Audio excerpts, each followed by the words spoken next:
Olá! Hoje a gente vai fazer uma análise bem interessante de um material, um manual de gestão de projetos. Ele vem da Escola de Especialistas de Aeronáutica, a EEAR, que é parte do Comando da Aeronáutica. Uhum. Ou seja, tem essa origem técnica, militar, o que já dá uma cara diferente para a coisa, né? Com certeza. E a nossa ideia aqui é mergulhar nesses conceitos de gestão de projetos e ver como eles funcionam na prática, principalmente numa organização tão grande e estruturada como a FAB, a Força Aérea Brasileira. Vamos dar uma olhada na teoria e, claro, nas ferramentas que o manual cita. Bora lá? Vamos sim. E olha, é bom começar dizendo que gestão de projetos hoje em dia vai muito além do mundo das empresas, sabe? Sim, imagino. É uma disciplina, assim, essencial para qualquer iniciativa mais complexa, que busque eficiência, que queira alcançar objetivos, seja no governo, no terceiro setor ou, como a gente vê aqui, no meio militar. Faz sentido. E o legal desse material da IE é justamente como ele mistura definições clássicas, sabe? Algumas que vêm até do TCU, do Tribunal de Contas da União. Que fiscaliza o dinheiro público, né? Exato. E do PMI, que é a referência mundial na área. Ele mistura isso com ferramentas bem práticas, do dia a dia mesmo. É legal.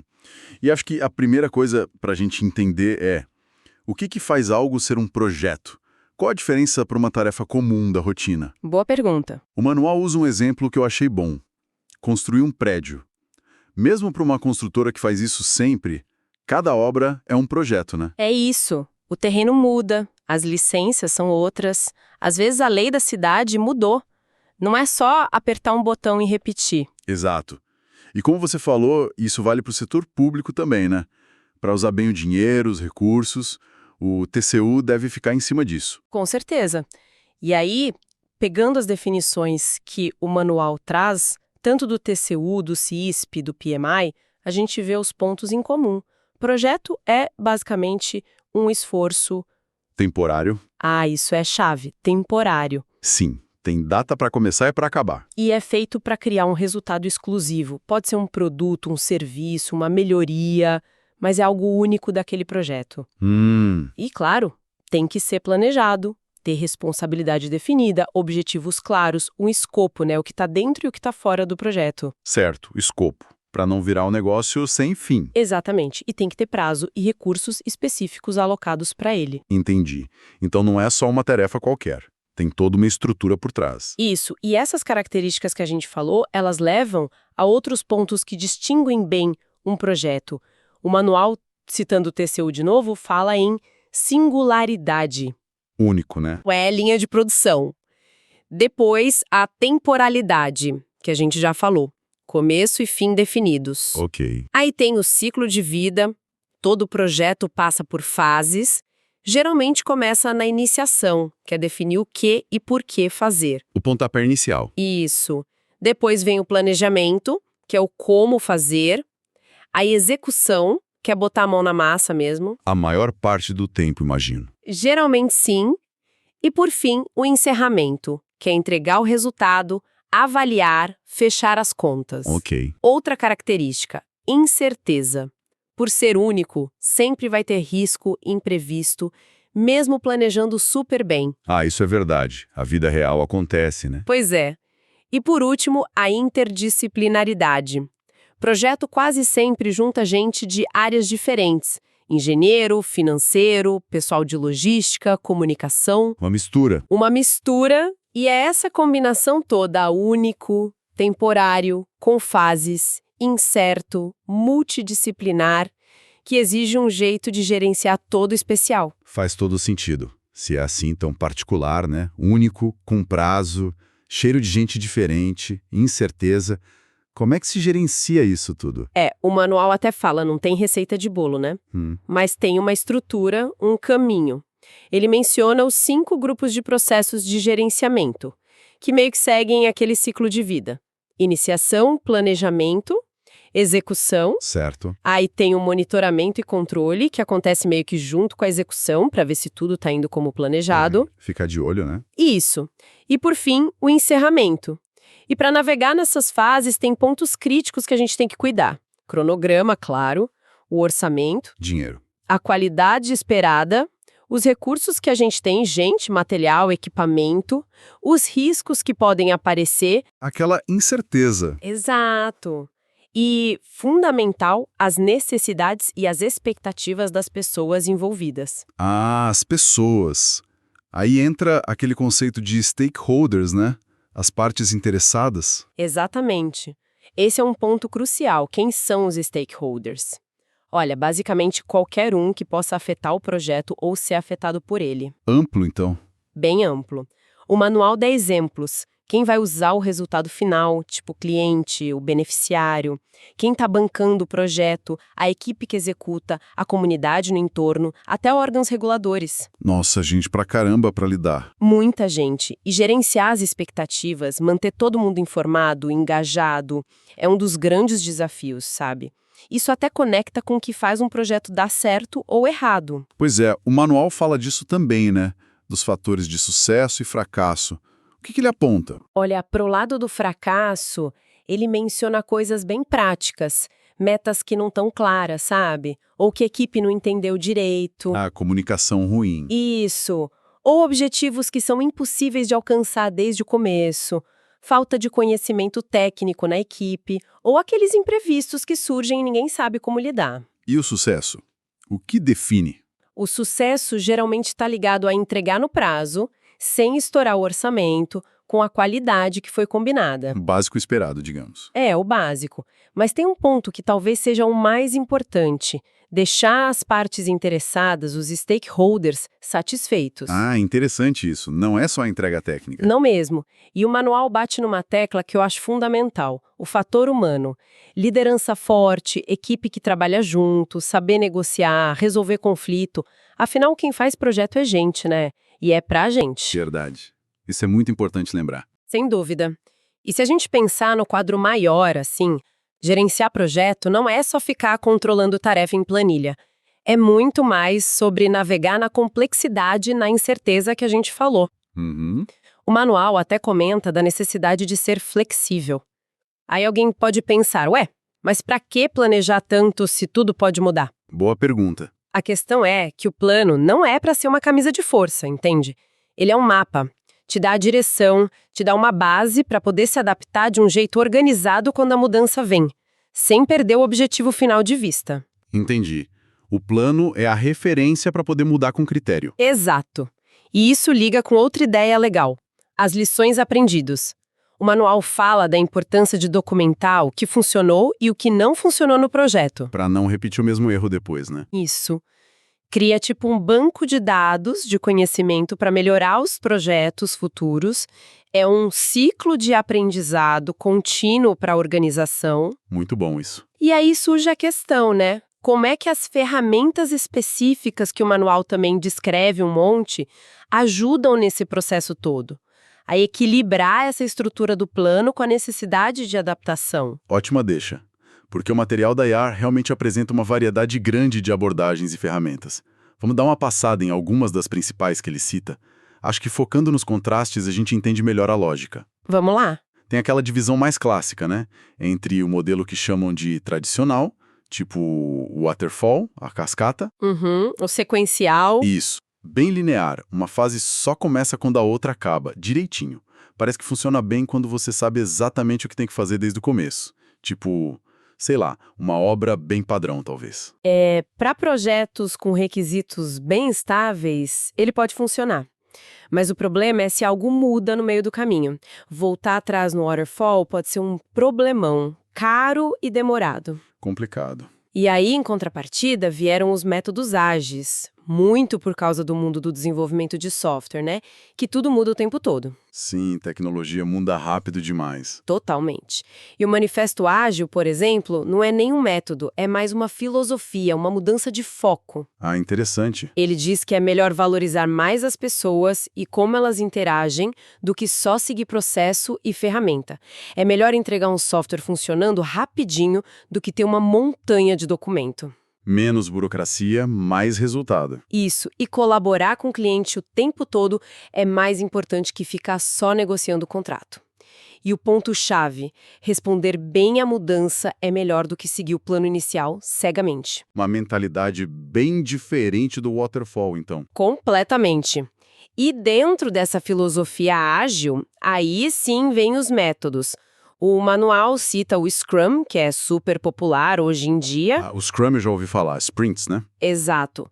Ele organiza o trabalho em ciclos curtos, os sprints, que geralmente duram de 1 a 4 semanas. As equipes são pequenas, se auto-organizam, tem muita comunicação, feedback constante. Entregas menores e mais rápidas. Isso, a ideia é entregar valor para o cliente em pedacinhos, testar, aprender e adaptar para o próximo ciclo. É bem dinâmico. Legal. Além dessas metodologias mais amplas, o manual fala de ferramentas mais, digamos, pontuais, né? Para ajudar no dia a dia. Fala assim, a EAP, por exemplo, Estrutura Analítica do Projeto. Essa é fundamental em quase qualquer abordagem, viu? O que ela faz exatamente? Pensa nela como um mapa do trabalho. Ela quebra o projeto grandão em partes menores, mais fáceis de gerenciar. Tipo um organograma, mas das tarefas e entregas do projeto. Ajuda a visualizar tudo que precisa ser feito. Para organizar a casa. Perfeito. E tem outras ferramentas visuais que ficaram bem famosas também. O Kanban, por exemplo. Kanban? Aquele quadro com colunas tipo a fazer, fazendo, feito. Esse mesmo. Veio lá da Toyota, do sistema de produção deles. É ótimo para visualizar o fluxo de trabalho, limitar quantas coisas a equipe faz ao mesmo tempo para não sobrecarregar e identificar onde o trabalho está emperrando, os gargalos. Prático. Muito. E tem o clássico dos clássicos, né? O gráfico de Gantt. Sim. Aquele com as barrinhas no tempo. Esse aí. Mostra cada tarefa como uma barra numa linha do tempo. Fica claro quem faz o quê, quando começa, quando termina, se uma tarefa depende da outra. É a ferramenta principal para acompanhar o cronograma do projeto. Ou seja, pelo que estou vendo, não tem uma bala de prata, uma caixa de ferramentas mesmo, né? Exatamente essa é a ideia. Tem desde filosofias, métodos completos, até essas ferramentas bem específicas para ajudar em partes do gerenciamento. Perfeito.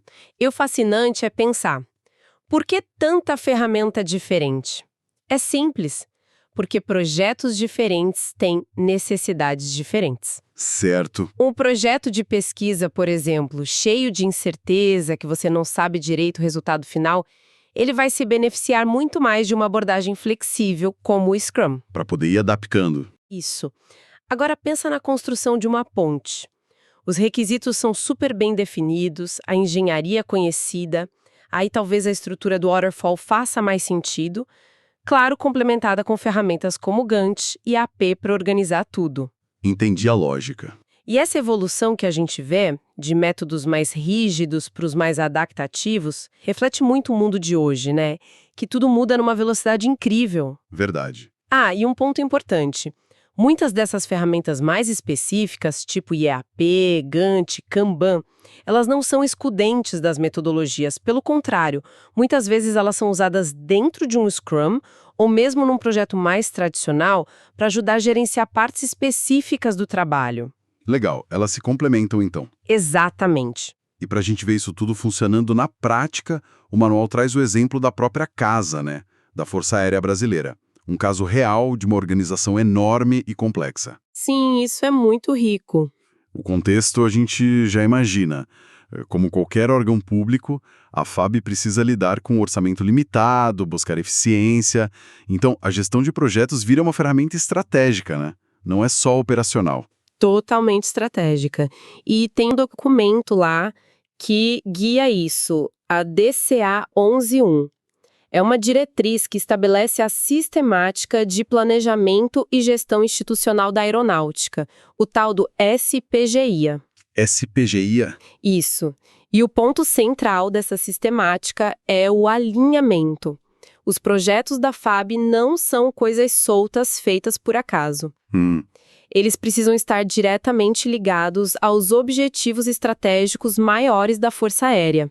Objetivos que estão definidos em documentos como a Concepção Estratégica Força Aérea 100. Força Aérea 100. O que é isso? É um documento que pensa o futuro da FAB lá para 2041, centenário da instituição.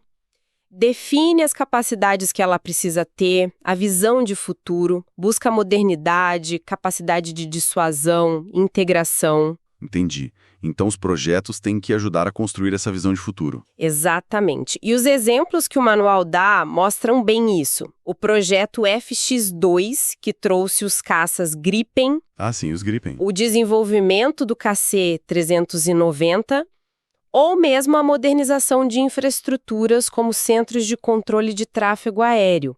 Nada disso é aleatório, são peças de um quebra-cabeça para alcançar aquela visão estratégica. Faz sentido. E como isso se organiza na prática? O planejamento tem níveis diferentes, né? Sim, o manual mostra uma hierarquia clara. Tem o nível estratégico, que é essa visão de longo prazo da Força Aérea como um todo. Abaixo, o nível operacional, com os planos dos grandes comandos. E na base, o nível tático, com as ações das unidades dos esquadrões. E esses projetos se encaixam aí. Se encaixam. Existem os projetos estratégicos que têm impacto direto na visão de futuro, projetos de contribuição, que ajudam os comandos, e os projetos orgânicos, mais focados nas necessidades das unidades mesmo. Uma cascata de planejamento e projetos, então. Basicamente isso. E para conectar tudo, especialmente lá no topo, para garantir que a estratégia vire ação nesses projetos, qual a metodologia que a FAB escolheu? Qual foi? O manual destaca o uso do Balance Scorecard, o BSC. Ah, o BSC. Já ouvi falar bastante dele no mundo corporativo. Pois é. E a FAB adotou também. E por quê? Porque o BSC é muito bom para traduzir aquela estratégia, que às vezes é meio abstrata, em objetivos concretos, que dá para medir. Certo. E ele não olha só para o lado financeiro, ele olha para a perspectiva dos clientes, que no caso da FAB seria a sociedade, o governo, para os processos internos e também para a capacidade de aprender e crescer da organização. Uma visão mais completa, então. Bem mais completa. Permite monitorar se os projetos estratégicos estão mesmo levando a FAB na direção certa, contribuindo para as metas de longo prazo. E como eles rodam esse BSC na prática? Usam alguma ferramenta, algum sistema? Usam sim. O manual apresenta o GPAR. GPAR. Isso, é a sigla para Sistema de Gestão Estratégica da Aeronáutica. É a plataforma tecnológica que faz o BSC acontecer lá dentro. Ah, um software, então. Exato. Um sistema online, informatizado, que integra as informações de planejamento e gestão de todos esses níveis que a gente falou. E qual a grande vantagem disso? A principal é centralizar tudo. Os dados dos projetos ficam lá, quem é o gerente responsável, qual o status atual está em dia, está atrasado, quanto está custando, quais indicadores de desempenho estão ligados a ele, quem são os stakeholders importantes, qual a prioridade daquele projeto. Tudo num lugar só. Facilita muito o controle, imagino. Demais. Facilita o acompanhamento e principalmente a tomada de decisão. Os gestores têm informação na mão para decidir o que fazer. E ele tem aquelas ferramentas visuais que a gente comentou antes, tipo EAP, Gantt. Tem sim. O manual indica que o GPAE permite visualizar a estrutura dos projetos, como se fosse uma EAP, e também os cronogramas com gráficos tipo Gantt. Legal. Além disso, tem painéis de controle, os dashboards, né? Com indicadores, alertas visuais. O manual cita até uns odômetros para mostrar o progresso, semáforos de status verde, amarelo, vermelho. Bem visual mesmo. Sim, e claro, o acesso é controlado. Cada pessoa tem um perfil e só vê o que é relevante para a função dela. Segurança da informação, né? Com certeza. Olha, esse exemplo da FAB é muito bom para ver como tudo se conecta, né? Sem dúvida. Mostra como uma organização grande e complexa pega os princípios da gestão de projetos, adota uma metodologia estratégica como o BSC e usa uma ferramenta tecnológica customizada, o GPAR, para fazer a coisa funcionar de forma sistemática. Tudo para garantir que os projetos estejam alinhados com a estratégia e que a execução seja controlada. Perfeito. Então, acho que a gente conseguiu dar uma boa geral, né? Começamos lá atrás, tentando entender o que é um projeto, passamos pelas características, pelo gerenciamento do ciclo de vida Exploramos a caixa de ferramentas, do tradicional ao ágil, as ferramentas visuais. Isso. E fechamos vendo a aplicação prática na FAB, com o BSC e o GPAR ligando tudo à estratégia. A mensagem principal que fica para mim é que gestão de projetos é uma disciplina fundamental para tirar as ideias do papel e transformar em realidade, né? De um jeito eficiente, seja para fazer software, construir prédio ou modernizar a defesa de um país. Exatamente. Os pilares são esses: estrutura, planejamento, uma boa comunicação e, cada vez mais, essa capacidade de se adaptar às mudanças. O caso da FAB ilustra bem como o método e ferramenta ajudam a lidar com a complexidade e manter o rumo estratégico. Uhum. E sabe, pensando em tudo isso, especialmente nessa tensão que a gente viu entre a estrutura dos métodos mais antigos e a flexibilidade dos ágeis, fico com uma pergunta na cabeça. Manda. Como é que as organizações, ou até a gente mesmo, nos nossos projetos pessoais, podem achar a dose certa disso? O equilíbrio entre ter processo suficiente para não virar bagunça, mas não tanto processo a ponto de engessar tudo e impedir a adaptação. Nossa, excelente pergunta. Quando que o excesso de controle atrapalha e quando a falta dele leva ao caos? Achar esse ponto de equilíbrio parece ser um dos grandes desafios contínuos na arte de gerenciar projetos, né? Com certeza. Uma ótima reflexão para a gente levar daqui. Com essa pergunta no ar, então, a gente encerra essa nossa conversa de hoje, essa análise baseada no material da EAIAR. Foi muito bom. Foi ótimo. Obrigado pela companhia e até a próxima.